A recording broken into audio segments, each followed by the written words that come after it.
Hello, everybody. Welcome to another episode of Lonely Wrist. Today, sitting in front of us, we have Alan from Tsao Baltimore. Did I pronounce Tsao? Yep. Tsao Okay. Baltimore. You got Okay. it. I just wanted to Well make sure I done. You didn't got botch that. I botched so many people's names and brands. And I botch it uh, all. I So take it.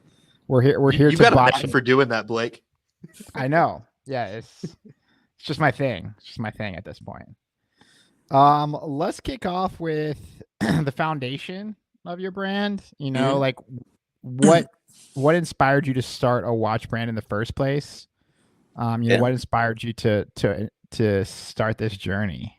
Yeah. So I started the brand in 2017, ultimately from an obsession of watches. Once I got my first watch when I was 10 years old. It was an orange fossil watch. Love that thing. And always was intrigued of how it worked. I always like to play with my hands in terms of like figuring out, take it apart, try to put it back together, and hope it works again, right? But I mean, I was 10 years old, so I obviously broke the first watch. But over time, I fixed it. But that obsession of watches kept growing and growing and growing. And then, life went on. After college, got the day job, got some money. I was like, oh, shit, now I got some money to buy some watches, right? Some really high end pieces. And so yeah, I bought some Omegas, Breitlings, Zeniths, and then yeah, it just kept going and going, and then life continued going on. And then my wife was like, Alan, you gotta stop buying so many watches. You could just start your own company. So started designing 50, 60 different watches until I finally finished one that I absolutely loved, and then figured out, trial and error and try to find out how to manufacture, how to, actually start a brand. Going from someone that had no idea what was happening and how to do anything. Obviously the first thing I would like Google, manufacture a watch, right? And then, first thing that pops up, it's like, oh, cool. So I would send out my designs to the first person on Google. That was the worst idea ever. And then waited, I paid like $5,000-$6,000 to get the prototypes, and then waited 3 months for it to be finished, and then got the box, opened up the box. I was like, the moment I looked at it was just heartbreaking, just because it was such a shitty watch, right? It was a watch that you would find at like a craft store vending machine. So it was terrible, right? So I had to go back to square one. That was one of the barriers, my first stepping stone. Just like, do I continue? Like, I just spent all this money and this is what I got. It's terrible. So after that, I started actually talking to, other independent brands, micro brands, trying to get contact with bigger brands just to figure out what I'm doing and how to do it. Maybe they can help point me in the right direction. So got a hold of some people. One person in particular, he has a brand called Time. He's based in Rockville, Maryland. He just had a Kickstarter like a year before I launched, and I reached out to say, hey, let me know if you have any time. I'm thinking about starting a watch brand. Maybe you can help, give me some direction. And then, next thing you hear, like, he gives me an email and we talk on the phone for almost 2 hours, just figuring out what to do, how to do it. Maybe he's giving me feedback on my new design and maybe find some new manufacturing and, point me in the right direction in that. So that was a lot of trial and error. And then eventually found some new manufacturers, and then had a whole new design made. Got prototypes, spent another $5,000 on prototypes, and then waited 3 months for the prototypes to be finished. And then it was like night and day when I opened those boxes. It was awesome. The quality was so much better than the first version. And then that's when I started creating a Kickstarter campaign for it. And then did $115,000 in pre-orders during the first campaign. Wow. And then Nice. did well. But the thing is, not many people realize, like, I priced it so low that I didn't realize like all the other costs that were involved, and I actually lost like $15,000 in it. So that sucked. Oh man. But and that was another stepping stone just to figure out if I want to continue or not. And then next thing you know, I start redesigning a new watch, designing. I launched that one on Kickstarter again like a year and a half later, and then that generated like $200,000 in pre-order sales. It was priced a little higher, just because I know now. But yeah, and then now we just launched everything on our own website, doing some really cool collaborations, really cool projects.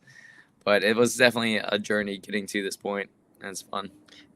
That's good that you didn't let it like deter you. I feel like a lot of people get stuck on that first, those Yeah, entry phases of getting into something, yeah, and then you get your heart broken, and then you end up leaving. So glad it's to still terrible. have you here, man.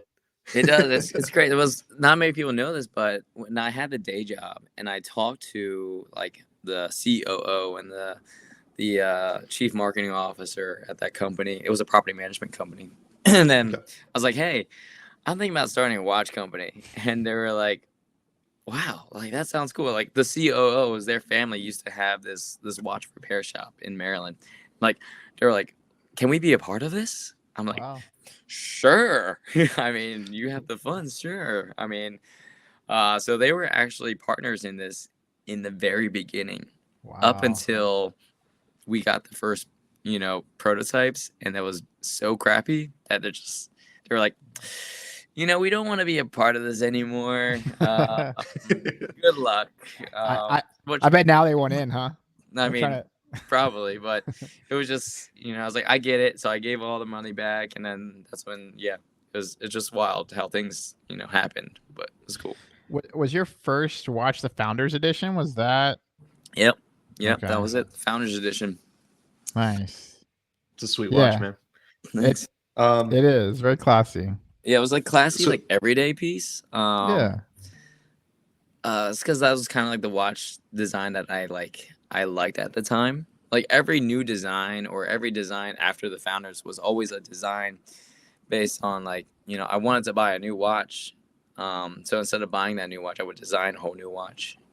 that's right. It was kind of cool. Now that you're a watchmaker, make it for yourself, right? Yeah, exactly. And that's the So problem with a brand though.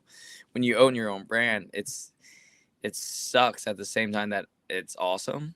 Because yeah, I love watches so much. All right. I would like window shop. I would go to these watch stores. I would drool over the watches. I just can't buy them. I can't wear them. It's like every opportunity is an opportunity to sell. At least that's how I live my motto. Like I'm always wearing my watches because you never know when you're gonna come across a customer or someone that's heard of you. And it'll be just so awkward when you're just like walking past, like, oh, you're Alan. Oh, yeah, the watch company. Oh, you're not wearing your watch. That's just weird, right? So every opportunity is an opportunity to sell. So it's just unfortunate that I can't wear anyone else's watch. For better or it's. for worse. I was The gonna say only you one, probably could, but I the agree only with the way business I decision. can get away with it is a vintage watch. There you Just go. because there's a whole new level of respect when it comes to a vintage watch. So I could already see it. Like, all right, honey, let's go to dinner. All right, shit, let me design the watch for for date night in 6 months Yeah. from now. Like, there you go. So, Alan, how does Baltimore's culture and history influence the design and the philosophy of your watches? I mean, it's in every aspect of the design, from the movement that we use, our Maryland movement, to the different like inspiration from the submarine right in Baltimore Inner Harbor. It's called the USS Torsk submarine, what happens to be the last warship or submarine to bomb an enemy submarine. So it's really cool. Wow. And that's a museum piece in Maryland, and there's a lot of history in that. So that's why we designed a diver around the Torsk, the USS Torsk submarine, which we call it the Torsk Diver. So it had a whole bunch of copper, bronze, pipes around the inside of the submarine, and, steel inside, outside. So that's why we opted to do stainless steel and bronze as two different case options. Then we have like our, the USS Constellation ship. We designed a watch after that. There's a lot of history in Baltimore, and there's a lot of pride and just being a part of Maryland. The community around Baltimore is just insane. We love our state flag and we love the people in it, and like we put that shit on everything, right? There's like t-shirts, there's hats, there's crazy amounts of things on Maryland flags, everything. So It's a part of the DNA of Tsao Baltimore. I mean, I'm born and raised in Maryland, so um, I'm heavily rooted here. And then so everything is inspired around Maryland. We have a Key Bridge watch that we're in production or designing right now, and it's literally steel from the fallen Francis Scott Key Bridge, and we'll be making 500 pieces from that steel. All the dials are going to be made from that steel itself, and the cases are actually going to be CNC machined right in Maryland. So this is going to be a very Maryland watch, from the manufacturing to the actual Love steel that. itself. And of course, like the even cooler part, 100% of those profits are actually going straight to the families of the victims. So at the end of the day, if everything goes well and we're able to lower our costs for manufacturing, we'd be able to donate like $300,000 to the families. Wow. So, That's and amazing, that's kind of something of Maryland, something very Baltimore. We're a very community oriented, city, state, that we want to have each other's backs, similar to a lot of other, major cities. But Baltimore is very close to my heart, and something so tragic that happened with the Francis Scott Key Bridge. We got a lot of emails prior to us, announcing that we're going to make a watch. We got, 50, 60 different emails every single week from customers saying, "Hey, Alan, you should get some steel from the bridge and make a watch out of." I was like, "That's a great idea. I have no idea how to do that." So, How did that happen? So like, one of how my did one of my customers, was actually contracted out to help with the demolition of the bridge. So right before they were putting all the explosives around the steel to bring it down, he was helping doing the torch cutting and everything. So he's like, I got permission from my supervisor. Let me know if you want some. I was like, absolutely. That's amazing. I'd rather have it now and figure out what to do with it than then it'd be too late. So he gave me 200 pounds of Key Bridge steel, which is pretty wild. Wow. It's nice to know that the news didn't report on you. Like local man Alan found on bridge In trying the to blow water, torch. trying to cut up steel. The reason why it fell. But yeah, I could just see the headlines. yeah. it has a lot of history too. I mean, I pulled it up here, and I mean, obviously, it was one of the more traveled bridges in Yeah. Baltimore, Mhm. and I mean, it's from the It was opened in '77. Mm-hmm. Mm-hmm. And then And it's super iconic to Baltimore. I mean, any like skyline, like the famous city skylines. Usually, Francis Scott Key Bridge is in that skyline. I would have customers. They would send me their wedding photos with a backdrop of the Key Bridge right behind them. It's not there anymore. It's crazy. It's just wild. Yeah. I mean, I remember hearing about that on the news, and I was just like, shit, like, how did this happen? Yeah, I mean, that's kind of like how I found out about it. It was my 1-year-old at that time. He woke up in the middle of the night crying. So I went to his room, put him back to sleep, checked my phone real quick. I get this email from one of my customers in Poland. He's like, "Oh my God, Alan, I hope you and your family are okay. I heard about this bridge." I was like, "What are you talking about? What bridge?" You're like wiping eye boogies. Like, what's going on? What are you talking about? So all I did was Google Baltimore Bridge. There you go. And I was like, "Oh my God, this is crazy. It's wild." Wow. It's wild. Yeah. But being able to create something super special for Maryland from something so tragic is kind of really cool, because people are able to really literally have a piece of Baltimore on their wrist, a piece of history on their wrist, which is just incredible. Yeah. I mean, it looks like they're also rebuilding. Yeah. And you'll have something Pretty quickly. Yeah. So 2028, Yep. maybe you'll be able to have a piece of Tsao and that new bridge. Right. Yeah, exactly. But no, that yeah, it's unfortunate, and it's also crazy.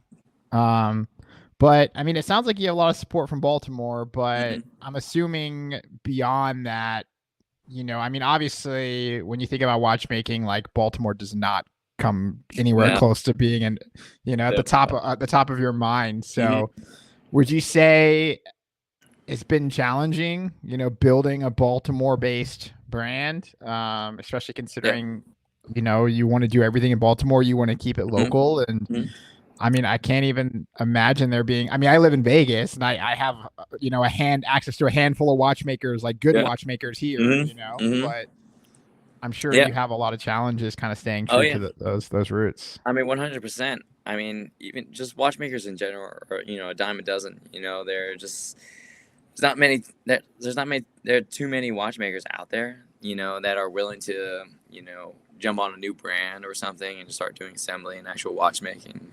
They do more like traditional pieces or, repairs and so forth. So finding a watchmaker that would be interested in doing something like these projects that we do, it's hard. But next year will be pretty interesting. Next year is going to be a big like growth year. We're actually working to have a full-on facility in Baltimore. Wow. From, we'll have around 5 to 6, 2 watchmakers and 4 techs. It's like assembly, repair, warranty stuff. And then there'll be like just a whole facility just watchmaking and, creating something super unique, very Baltimore. So like, even though we're focused around Maryland, but we're trying to be like that, the space or available service that, other brands can look after, to look into us to help their servicing or repair work or assembly work. Because right now we work with a company called Maryland Watchworks.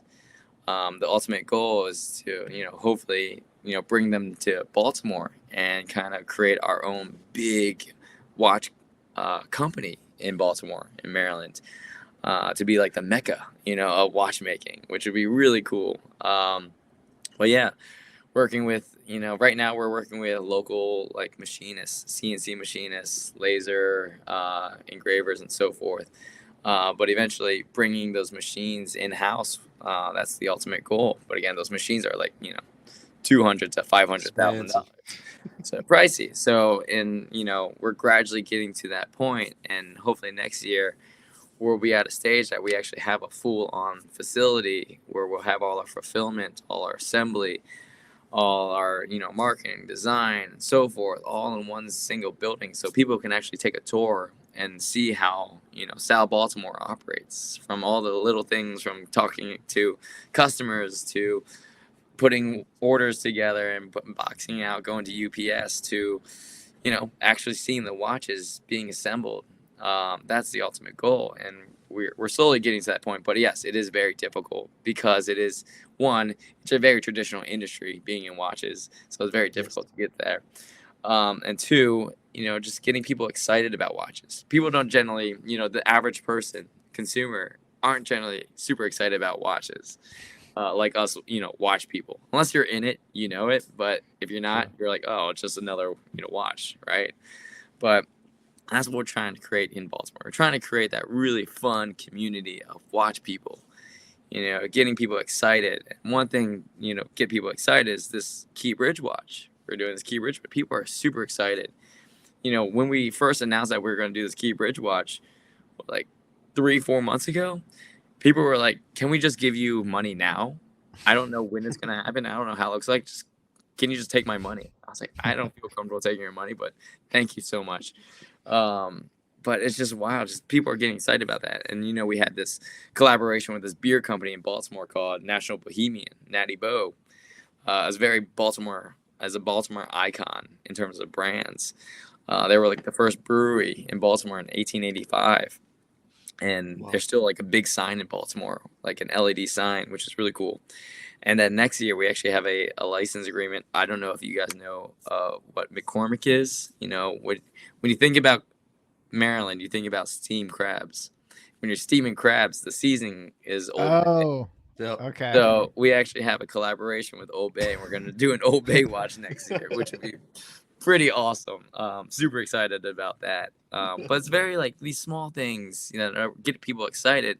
And ultimately, as people get more excited about watches, that makes my job easier to really, get this facility up and running because people are excited, people want it, people know about it, and that's just kind of, you know, it's an ongoing, constant strategy. It's just keep on getting people excited.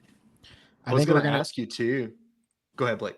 Oh, I was just gonna say, I think we're gonna do a first here because we've never pulled anything up, but we've got pictures here of the watch. Oh yeah, and there it is. I mean, that's the Key Bridge watch. So the thing's pretty sweet. The entire dial is going to be made from the steel. What that means is we're not going to be applying the indices. We're not painting. We're not printing. We're going to laser etch around the hour markings, the chapter ring, the minute markings, that bridge. It's all going to be laser etched in there. So it looks like it's raised hour markings, and we're actually lasering the negative space around it all. So what we're cutting from that steel is going to be about 2 millimeters thick, and we're going to basically just cut inside until you have about a 0.9 millimeter thick dial in the center, but everything else is just going to be raised up. Wow, that is sick. Is it? I Chris sent me a picture of it, and I was like, is like what? Like, this is so cool. Obviously, we have so many brands to keep up with. You know, it's nothing personal, of course. Like, we're having conversations every day. Yeah, and I think the biggest challenge for us is being excited about every single one of them. Yeah, you know, there's a lot of excitement out there. But yeah, I saw this watch and I was like, this is a sick watch. Thanks. So we're not even. So it looks like it's a white dial, but it's actually going to be raw steel. So we're not even going to add any coating. So over time, it'll eventually have a patina. It'll eventually even rust, possibly in different parts, which makes it even more unique because it's a part of the key bridge. So don't worry, there's going to be a layer between the actual steel and the movement. So even if it rusts, it won't actually interfere with the movement. So it'll last a long time. So we don't have to worry about that. How many are you guys doing any bracelets, or is it just coming on like a rubber strap? We're doing a rubber or a leather strap. So I designed it. So I actually have. So here are the 3D molds of it. Oh, hold up. So the 3D mold of it. So it's a downward. The end link actually follows the lugs downward. So you can basically put any straight strap, and it'll look almost seamless to it. So that's kind of how I want to design it, because I want it to be, because it's so monotone. I want to, people to make it their own, and to make it their own, the easiest way to switch out the straps. You're gonna get an orange, purple, whatever have you, and it'll just work perfectly with this piece. It's just the flexibility of it all, which makes it even cooler. So you're talking about orange, purple, yeah. I mean, like those are colors that you never see watchmakers use. Yeah. Orange, maybe subtly, but you guys are very bold about your color. Our you got the Ravens, we got Orioles, the Raven purple, yeah. I mean, you got to. Yeah, it's fun. I mean, it's pretty cool. I mean, we've got some really fun projects, and not many people know we actually also did an official Baltimore Ravens watch. Oh, wow. So it was pretty interesting because last year we really wanted to be the official watch coming to the Baltimore Ravens. Unfortunately, that is so expensive. They wanted $250,000 for a licensing deal. I did not see a return in that anywhere soon. And that was an annual thing for a 3-year contract. That was rough. So what we did was one of our retail partners happens to be the official jeweler of the Baltimore Ravens. So because they own the licensing rights and everything, I kind of, spoke to them and got their feedback and say, hey, we can make a Ravens watch if we want to. I already had the design made, but I based it off of the Torsk Diver. Just we have the official Baltimore Ravens shield on there. We have Baltimore Ravens on the dive bezel. It's really cool. And we actually, so we made 120 pieces, and the clause was we have to give 20 of the 120 directly to the Ravens for the suite owners. So those are executive suite owners. Those are people with some deep pockets. So it was definitely a no-brainer. It's yeah, absolutely. Please take it. It's just brand exposure for me. And then the other 100 are actually being sold at Meritage Jewelers right in Timonium in Maryland. So it's really cool. I mean, John Harbaugh already has his watch. I don't know. So I've been screenshotting every time the Ravens played their post game or whenever they're on the the interviews. So here, I don't know if you can see this. Oh wow. So yeah, Damn. Yeah. that's the one. Nice. That's the one to watch is right there. Nice. That's Yeah, cool. so it's really cool. I just want him to take a picture of it because I'm just screenshotting over here. And so it's only 50? Did I understand you correctly? Only 100. Okay, only 100. Yeah. Did you see, unrelated, but I'm sure you saw the new NFL watches. Yeah, the Breitling. Yeah. The Breitling. That's kind of, I was like, eh. Yeah. I think mine looks better. Yeah, they're coming for you, man. They're gonna release it after you, and then somehow they're gonna send you a cease and desist. Yeah, I mean, so yeah, I'll give you a better picture of how the Ravens watch looks like.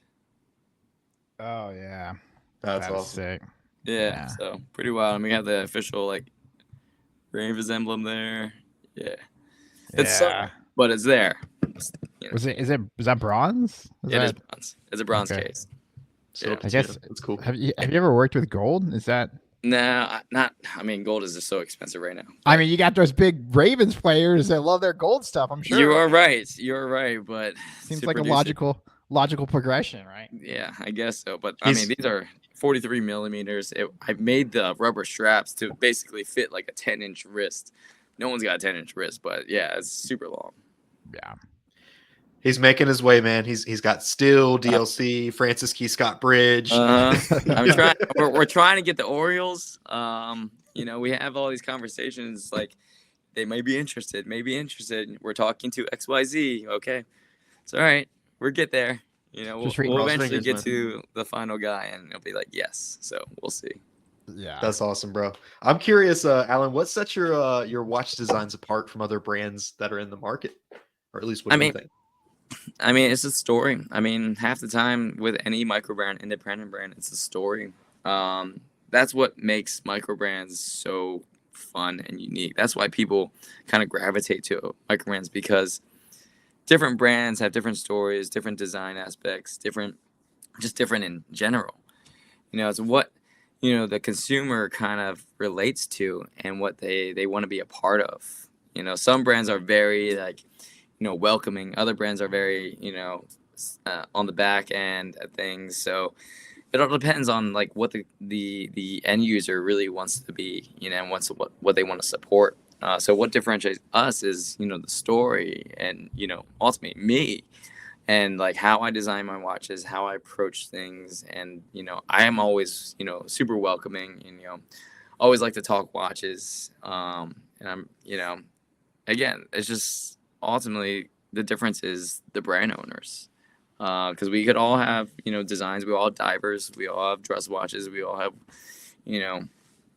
field watches or pilot watches, but at the end of the day, it's what are people comfortable with in terms of how they're supporting others. And that kind of plays with everything, like any industry.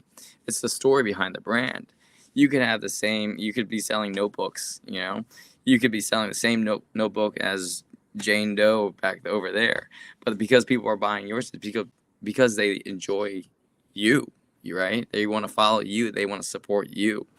So it's just awesome, just because there's so many micro brands, so many independent brands out there that people can just easily pick and choose and figure out what actually is relevant to them. What do they actually enjoy? Like, do you like to go snowboarding? Do you like cars? Do you like whatever? You'll find a micro brand that loves exactly what you love, and you want to support them because they are just like you, right? Or like you want to just be a part of that atmosphere, that environment. So it's that really is what differentiates a lot of brands, and including myself. Yeah, something that came to mind is if you can't get the Orioles, just reach out to Cal Ripken.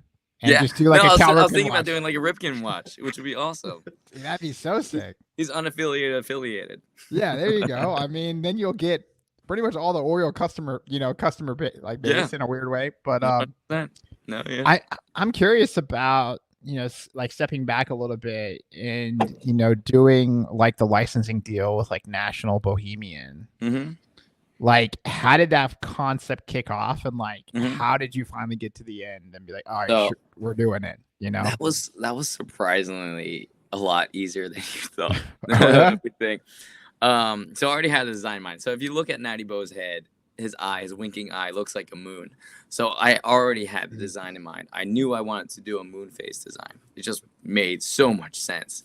You know, instead of a moon, you have Natty Bo. Instead of stars, you have crabs, right? It's very Maryland.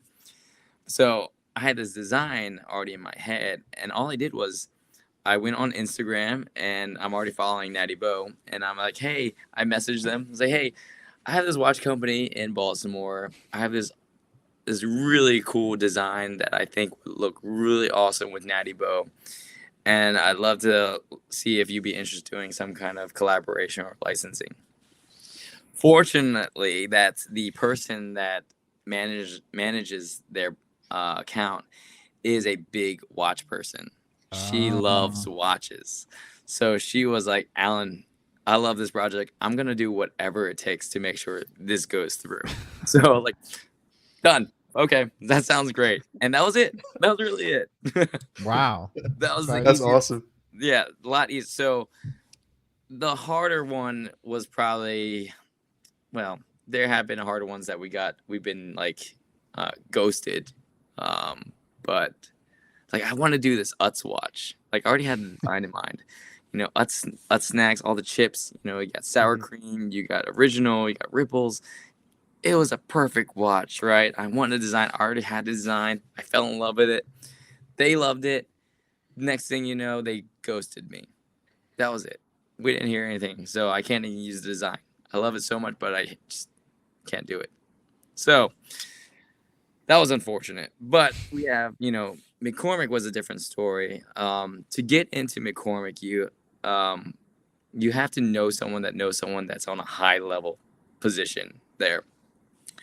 And the funny story is my great uncle, like, he just retired from McCormick like a few years ago, and he happened to have a high level position that was doing the licensing for brands. I had no idea. Wow. I mean, I haven't spoken to him probably since I was like 5 years old.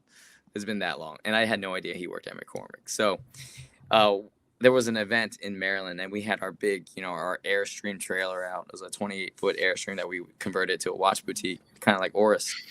And then they were walking at the event, and they noticed, you know, my logo, you know, Tsao Baltimore, Tsao being my last name, and they're like, I think we're family. And we're like, yeah, I think so too. And then he saw that we were doing a Natty Bo, and he's like, let me know if you're interested in doing something with McCormick, because I used to work there. I just retired from there. It's like, okay, that sounds amazing. So he gave me some names, some introductions, and then next thing you know, we got the green light. So it was pretty Wow. cool. So yeah, That's awesome, bro. we've been incredibly lucky with those collabs.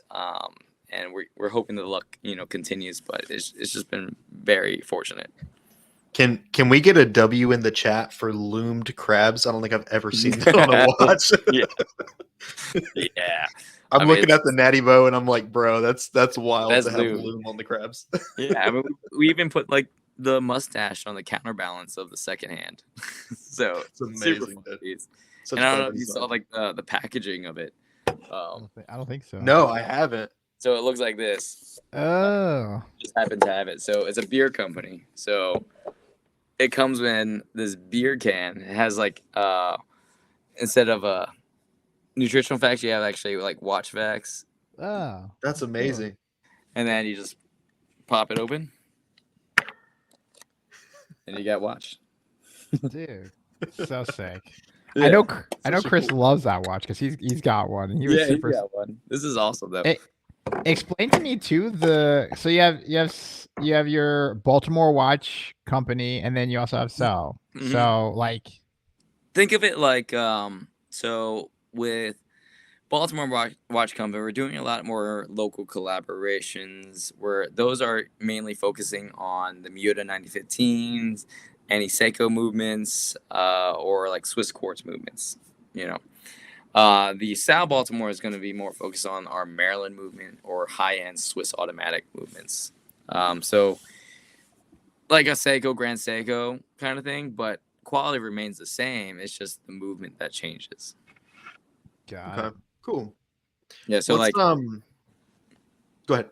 so like, Natty Bow is a very Baltimore watch. Yeah, we could put Tsao Baltimore in there, but I think people enjoy, especially locally, like Baltimore Watch Company because it has some more significance to it. Sure. Versus Tsao Baltimore is more higher end pieces, so it's a little different. Fair enough. Yeah, and the people will pick and choose, and you'll have Mhm. your different demographics and things Yeah. like that too. Yeah, exactly. What's your design process like, Alan? If you don't mind me asking. And can you walk us through, kind of like how a new watch concept comes alive? So it takes a while. I start with figuring out what kind of movement I want to use. I design the based on the movement in particular. So for example, if you're using like Miuta 9015, I'll use three-hander, standard three-hander, but we have variations of that. And then the style of watch, field watch, pilot watch, dive watch, dress watch, whatever. So I would start designing indices and then texturing of the dial, the different markings, hour markings, and then I'll start working on the case design and figuring out how that's going to look in correlation with the dial itself. And then I would finish that process, and then I would put it on the side for like 2 days and never see it, and then come back to it. And if I like it, I'll slowly improve upon it, put some more enhancements, redesign more parts to make it better. If I don't like it, I would just scratch it and restart the whole process again. That process I usually go through like 2 or 3 iterations during each design. Scratching it, starting all over, scratching it, starting all over. And before it was based on like if I wanted a watch, instead of buying the new watch, I would design my perfect variation of that watch. And fortunately, I've a lot of people also like the same designs that I like, which is great. So we're not, going crazy in terms of the designs or really out there. So that's good. But it's just a process that keeps on, it's a repetitive process in terms of the design, figuring out, what I like and making it more perfect, making it my version of perfect, right? And then you keep on going, and then once you have the design, then you start nitpicking. Then I'll ask my wife, what do you think? Then I'll ask some other watch brands, get their idea of like, what are your thoughts on this? And then keep going and go from there. And then that process from like design to a prototype or design to actual production, probably like 6 to 9 months generally. So a lot of the times we have to like start right now for the process for next year, design like 3 or 4 watches this year to get ready for next year. So it's a timing game. Do you ever feel like you get like writer's block, like all the with time designing watches? Yeah, I did, especially with the Keybridge watch, only because I wasn't basing it on a watch that I wanted. I was basing it on just being the Keybridge. Like, it was more than another watch. It's a piece of Baltimore. So I felt like there was a lot of pressure involved to make this watch unique on its own, but perfect for Baltimore. And that was tough because I never designed a watch like that. So it took about like 8 iterations of the Keybridge watch. That's why it took me like 4 months to just finish the design process, because I just kept going back into it, throwing away, going back to a new design, starting a whole new one, starting a new one. And then it would just kept going back and forth. And then after that was figuring out to make sure that the CNC machines in Maryland can handle a specific design that I'm trying to do. So we're doing a lot of testing and retesting, and then to make sure that we're able to recalibrate their CNC machines to go so fine into a watch case, because generally the companies around here have these large government contracts with DC being right down the street. So they're working on, you know, aircrafts, satellites, spaceships, right? So there's some crazy stuff, and of course there's, you know, medical equipment, but figuring out how they can, you know, fine tune their machines to work on a more precise level, like watches, it's a challenge on its own. So yeah, so we had to keep on going back and forth with the design to make sure, like, okay, can your machines do this? Can your machines do that? And it's like, no, okay, let me go back to the drawing board. Let me change up the CAD and alter, like, you know, go with a whole bunch of numbers and shifting out the designs a little bit here and there to make sure it works. And it was a lot of back and forth, but we're in a good place. Yeah. That's cool, man. I mean, ultimately, you know, you have to rely on your manufacturing process to also implement the design of your watch. So you're working with all these different variables to ultimately make that finished product. Yeah. I think it's cool, man. I mean, you know, it's a respectable craft, especially for you to be good, you know, so good at designing something and then having it you know, be a full blown product that's successful. I think it's a cool testament, man. Because not everybody, you know, has the ability to do that. You know, like we were talking about earlier, a lot of people will, you know, get to those beginning phases and make a product or two that doesn't do well and end up quitting. So it's cool to see you, you know, taking that process and making it your own, man. Yeah, it's a journey, man. It's definitely a journey, and it's awesome, but it is crazy stressful, but it is fun. Most consumers don't understand that a watch brand is only as good as their suppliers are. 100%. Like you cannot be better than your suppliers at producing a product. You can have a killer design, but absolute shit quality. You're failing. Yeah. Something I noticed too on the Key Bridge watch is the case. Like something that and Peter from Jack Mason came on, and we also had him on like a live stream where we did like a live stream with him and got people in the chat to ask questions and stuff, which was really fun. But you know, hearing Peter obsess about like case design, and something that when I first saw the Key Bridge watch, I was just like, dude, this case is sick. Thank you. So like, I don't even know, like, I guess maybe I just don't have that genetic like DNA where I can understand how a case is designed. But it looked like you had fun, or and also an insane challenge because it looks sharp, but it also feels rounded. Yeah. In a weird way. I mean, yeah, it's pretty wild. I mean, this looks rough, obviously, because it's 3D printed, but yeah. Well, yeah, I mean, it was tough just to keep going back and forth with this actual case design. But yeah, I mean, we rounded all the edges, and we'll see how the finishing turns out at the end. Especially finishing here locally is gonna be a little different. But we're trying to do like polished edges, and then it should be a very clean case. I noticed that some of the like the vertical brushing, and then I figured like some of the around the dial would be you know, polished and stuff. Gives it a little dimension. Oh yeah. You'd be surprised at how many people overlook that aspect of designing watches. Is like, you know, everything is just like the same palette, or they don't think about, you know, rounding these edges. So whenever it's in the hand, it feels completely different. Exactly. It's cool you guys are doing all that, man. Yeah, we're trying. Are you guys gonna do a bracelet for that watch too? Nah, we're doing either a leather or a rubber strap with it. Only because like 80% of this piece is going to be manufactured in Maryland. Having to manufacture the bracelet is a whole new challenge. Just because yes, they can, you know, machine it, but we don't have the manpower to put the bracelets together. You know, put each links together into, you know, it's me, right, behind behind it all, and then we have a watchmaker, you know, and that's it. It's really just, you know, 2 or 3 of us.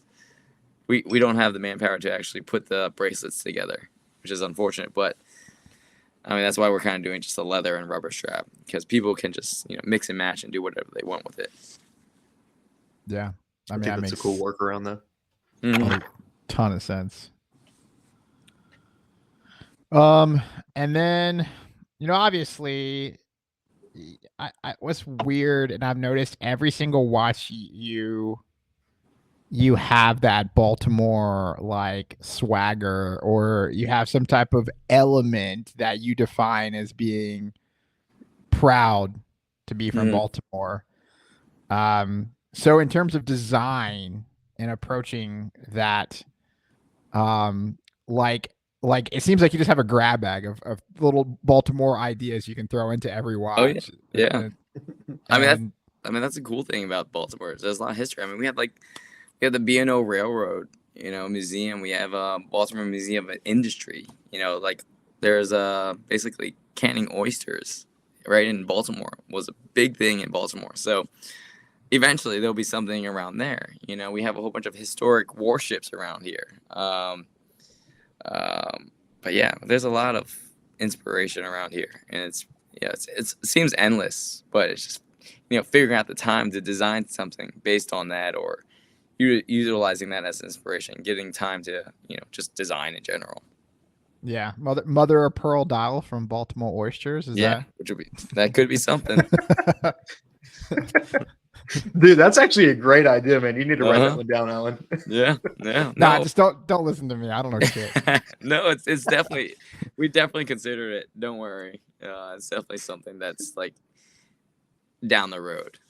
We I have a pretty cool relationship. I don't really want to say them on the podcast, but I have a really cool relationship with a high-end watch brand, and they took pieces of sugar and created a dial from pieces of sugar, and then it's all hand placed. So I mean, this watch is like $150,000, like 200,000, but literally it's just a dial, and they just like glued little pieces of sugar onto the dial. And there's a market for just weird shit like that. So that's an ant magnet, dude. Yeah, I was just gonna say that. I was like, roaches. I don't know. I mean, I will say, if you want me to say the name, I will. But it's Beauvais, and yeah, obviously they're crazy. But no, I mean, we're doing something pretty crazy with the Old Bay watch. We're literally gonna have Old Bay on the dial, and then basically put a sapphire glass on top of it, doing hour markings on top of that, so it's all floating on top of Old Bay. Old Bay, cool. that's the seasoning? Is yeah, that seasoning? Old Bay seasoning. Okay, Yeah. I was like, okay. It's gonna be spicy. I can't wait to see how that looks too. Like, it seems like you're having fun with it, and a lot of like these collab projects are super fun, just because I could I can go pretty wild in terms of like how to design it and just doing all the different things that because with that Old Bay watch, we actually got approval to use their original old tin cans that Old Bay came in, and those are going to be what the watches are going to be in. So it's going to be awesome. But yeah, just fun, having a good time with it. That's awesome, bro. What opportunities do you guys see for the growth in the future, both locally and globally? I mean, we've been growing year over year. I mean, it's good because we've been recently we've been really focusing on Maryland, Pennsylvania, Virginia, just being that local brand. Like, I want you to go to Baltimore, go to Maryland, and when you think about watches, you think about my company, right? Kind of what like Shinola did in Detroit. Like, why can't we do something here in Baltimore? And that's kind of the thing. Like, Shinola sells all around the world. So, but their DNA is in Detroit. So that's kind of like what we want to do with South Baltimore. Our DNA stays in Baltimore, but we are everywhere. That's why all the designs are, they're very like hyper focused with the collabs, but they're also, the design is more so universally accepted. They just love the design because it looks great. It's not like it's a Natty Bow. It's not like the Natty Bow's head is on the dial itself and that's it, right? So it's subtle design marks, little details that kind of make it more accepted by everyone, from Maryland or, you know, California, Texas, and so forth. So everywhere. And it's cool. But, you know, we are working on some really unique projects, even beyond just watches. So I don't know if I told you guys about this in Atlanta, but like NFTs. So think about like NFTs. We're not selling JPEGs because that just seems weird, but we're actually utilizing the technology behind NFTs, and how NFTs basically started was authenticating original work and basically providing a certificate of authenticity. So what we're doing is creating a platform that eventually a series of code will be on our watches, and you'll be able to use our app to scan your watch. And as long as that code matches the NFT on blockchain, it's authentic. So we could utilize that code in specific areas of the watch to make sure each component is real, from the movement, the straps, the glass, the dials, and so forth. So on a broader scale, if you think about it, you know, think of like eBay. eBay has a very manual process to authenticate their watches. So if there's a way to form that into more utilizing blockchain and to utilize the technology that can't be, you know, duplicated, and to make sure that whatever you're buying is actually what you're buying. Because I'm also hearing from retailers that, you know, they get a customer that I just bought this Breitling on eBay. They bring it to the store. Turns out that Breitling is fake, even though it was authenticated. So there are still human error in authenticating products. So if we can make that human error go into more, you know, technological point of view, it kind of eliminates that error. So that is a big growth opportunity, because this can be utilized in more than just watches. This can be utilized in anything tangible of value, meaning anything that's collectible, anything, purses, shoes, sports memorabilia, watches, anything that has been counterfeited can be protected utilizing the NFT this platform to authenticate it. So Wow. It's a big project, and it's been pretty wild. When we first announced, like, we did a press release because we're working with this crypto company called Flux, and the moment we had this press release, we were getting hit left and right from like potential investors, you know, wanting to be a part of it. And this was just the concept at that time. So there's one in particular, they wanted about like 70% of the company, but they were willing to give us $5 million. It's crazy. Wow. And that was just the idea. So right now we're working on the concept. We're working on the platform. We should hopefully we were going to have a beta this year, but now it's moving into probably early next year. But, you know, we didn't sell just because we know like how big this could be. And a lot of the times it's going to be educating the consumer end, because for a while, consumers think of NFTs as like Bored Apes or whatever. Someone would pay millions of dollars for this whatever JPEG. It's not the case. It's not. Yeah, not anymore. That crashed real quick. But it's the technology behind it. So it's educating the consumers of the technology of authenticating original work, to making sure what you purchase is exactly what you wanted. And that's a big thing. I mean, counterfeits is like a multi-trillion-dollar industry, and this platform is what fights against it. So pretty wild. Amazing.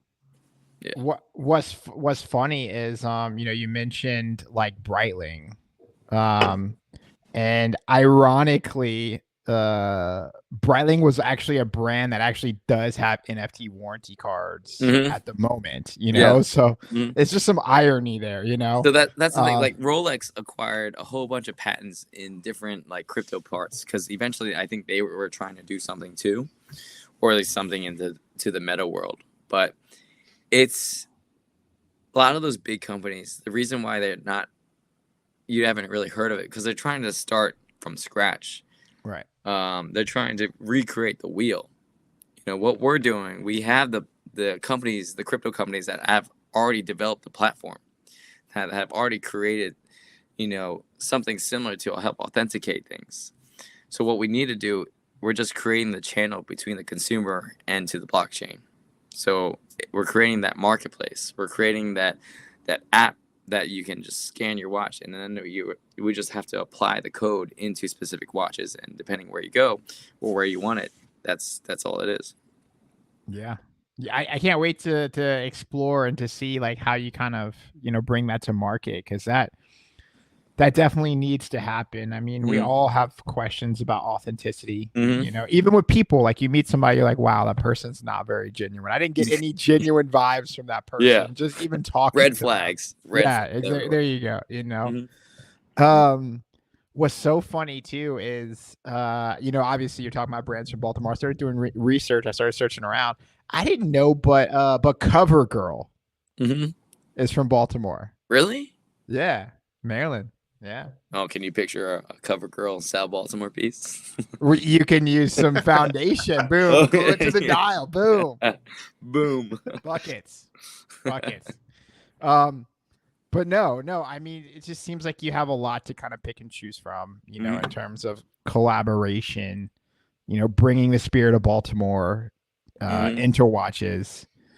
And then that kind of leads us, I guess, probably into, we have a couple more questions here, but obviously, like, you've had your ups and downs, and everybody sees the ups on the internet. I'm sure you've had a lot of challenges that, obviously you talked about some of the getting your prototypes and things like that. I think those are what define you, the downs more than the ups, 100%. So I'm sure there's a time where, give us some of those downs, man. I mean, there's plenty of them. A lot of failed projects, or failed. One thing was, you hope for some cool collaborations, and then you get ghosted, and then you can't do it. Those are some downs. I mean, you put in $15,000, you lose it all, right? For a design, or the prototypes, or you're trying to, get into a retailer and you can't. There's plenty of downs out there, but the good thing is there's a lot more positive ends and ups that counter the downs. So I usually just black those downs out, and then like really build up and motivate me to really do something about it, right? Because I mean, ever since I was young, right, I was like, school. I didn't really care about school when I was younger. And then I have an older sister and a younger brother. Both are very smart. I was the middle child, so there's questions like, my sister would come home with like an A-, and my parents would be angry with her. It's like, you should have got an A. My brother would come with a B. It's like, oh, you should have got an A. I would come home with a C. It's like, oh, you tried, right? So, that was kind of like how I grew up. Like, that was it. Like, I would just get by, but I knew I could do better. I just didn't put my mind into it. I knew I wanted to do better. I knew I wanted to be the guy that, like, people will go to my sister or go to my brother and like, oh, Alan's your brother, right? I wanted to do that, and I didn't know how to do it, and I had to figure out like what to do. So, like, my life was just always trying to be better, but not knowing how to be that person. So I was always going against myself, trying to figure it out, trying to do something out there, right? The moment when I told my parents, I was like, I'm thinking about starting a watch company. They're like, no, that's a bad idea. There's no money in that. And then I would tell my sister. My sister went to, she went to MBA in Columbia, so she's super smart. And like, I was like, I'm thinking about doing a watch company. He's like, is there any money in that? Like, it's very competitive. I'm like, I know. And he's like, she plays a lot of devil's advocate. And then she's like, it's gonna be really tough. You're gonna need a lot of money, or like, it's not gonna work. It's just not gonna do well. And so that was motivating me. A lot of times people were like, okay, maybe this is a bad idea. Maybe I shouldn't do it, right? But that motivated me because I was so passionate about watches, and I was so passionate about doing my own thing that was just motivation to, like, all right, you say no, I'm saying yes, and let's do this, right? And that was it. And like, once I did it and I kept going, and every little thing that I keep on doing is want to make sure that I prove others wrong, that I can keep on doing it, right? So there's a lot of these downs, but they are just motivating me to keep on going up and up and up to make sure those people that say no will eventually say yes, right? And it's just tough, but it just motivates me to keep on going. I come from a Passion. family. Yeah, Mhm. yeah. Passion is very important. I come from a family of like serial entrepreneurs, and something that my dad once told me is like, you can have the best idea in the world and just have shitty execution, and then it's just a shitty project. Yeah. Or flip it around, you can have a terrible idea and execute it well. Yeah. And then have a great project. You know. Yeah. Exactly. Not saying either one of those is yours, but the execution is all that matters. 100%. 100%. Yeah, passion is something I can relate with you a lot there. I was kind of the same way growing up. Like, I've never really been a school person. Whenever people tell me about things that I'm not interested in, I just have no time for them. Like in my life, I'm like, yeah, whatever. Cool. And it's not to be rude, and you know, I'll still hear people out, but I'm just like, it's not for me. So if somebody's like, you know, go do, I'm just like, I don't see the point. Yeah. And so I'm a very like passion driven person. And I'm in agreement with you. I believe that as long as you have that passion, dude, listen to the naysayers. Screw them. Yeah. Let it give you the motivation to push past them. Yeah. For sure. Keep going. Keep pushing on. And and that's what keep going. I was gonna say, I'm curious since we've been talking about some of the negative. What's been one of your favorite moments in the brand's journey so far? Let's talk about some of that. This is more recent and it was more personal. I'll go back to the brand part, but this is more personal because like 2 weeks ago, you know, dropping off watches at UPS, I have my kids in the back, and my youngest, he's 3 years old. He's like, "Daddy, thank you for dropping off the boxes." I'm like, "You're welcome, buddy." And he's like, "I'm proud of you." I was like, "Oh shit." I was like, that moment was I was driving, I literally had tears coming down my eyes. It was just like, it was just so pure, and just like, I want to create this company to make sure that my kids know how hard I'm working, and what I'm doing is, everything I'm doing is for them, right? To build up their life, you know, to motivate them to do their things, right? And then just to hear a 3-year-old just say, "I'm proud of you, Daddy." It's just like, it got to me so hard, and I was just like, this is why I'm doing what I'm doing, and this is why I need to do better, right? Yeah.